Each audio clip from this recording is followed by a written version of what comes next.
so crazy. Hey, tonight, everyone, we're talking about how to be an example in life. Now, there are many examples that we could look at, but I remember one night in particular when a friend of mine actually gave me the greatest example there is on really how to notice people. See, on this night, we were actually walking together here in the church, and I was in the middle of pouring out my heart to my friend, expecting him to drop some wisdom bombs down on me from heaven. And when we walked into this particular room, there was a man in the corner who was sitting alone, who was a little disheveled looking. He didn't necessarily smell the greatest, and he was one of those people that not necessarily just anyone would go up to and talk with. And in the middle of me pouring out my heart to my friend leaves me, walks over, and is like, "What up, yo?" And I'm like, "I'm in the middle of pouring out my heart to you. What are you doing?" But I let it go, and I just walked over, and I jumped in the conversation with them. And for the next 10 minutes, they were just like crack-a-lacking together, like having a good old time. But what I haven't mentioned yet is that when we walked into the room, this man was actually at a joy level of 0. And through this 10-minute interaction with my friend, he suddenly hit a 12.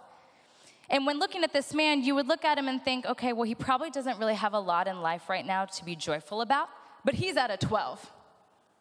And it was in these moments that as I'm laughing with them, I'm actually tearing up at the same time, holding back tears because I'm thinking, oh my goodness, God.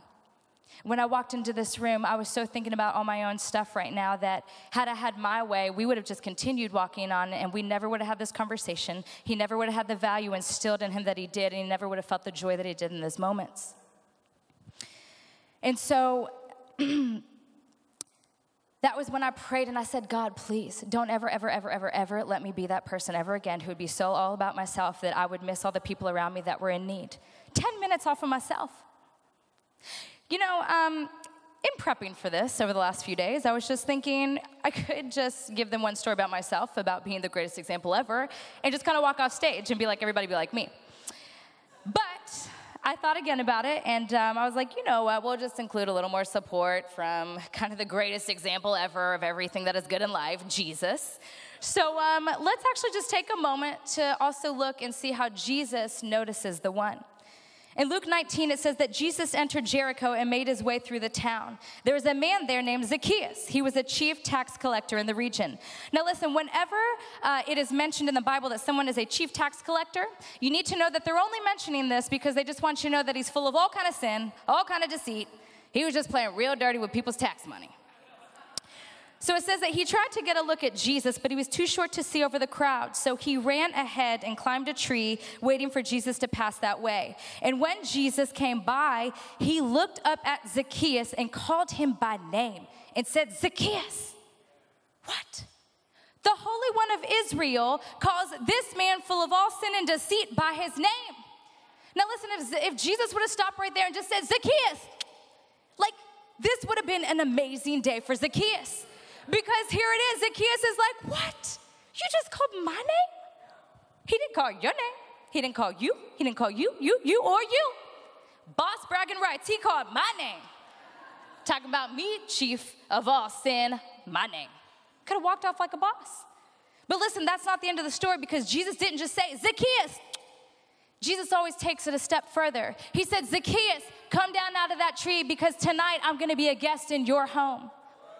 Listen, Jesus always had the masses around him, but he always took time for the one. You know, it's been proven that people won't do for one what they feel they can't do for many. But if noticing the one is what Jesus does, and if the Bible says that heaven rejoices over the one, then maybe we could also be all about the one as well. You know, what if tonight, instead of going straight back to the parking lot like we would normally do to get home about our own lives, what if we actually took a moment to look around and locate who is standing alone? Who's that person that God put in my life that's in need right now? What if the next time before we came to church, we actually came a few minutes earlier with expectation and meeting the one that Jesus has put in front of us? You know, this series is called Give Me 5. But what if we just prayed and said, God, give me one. God, give me one hopeless. God, give me one broken. God, give me one addicted. God, give me one who doesn't know their value. I want to help the many, but God, give me one.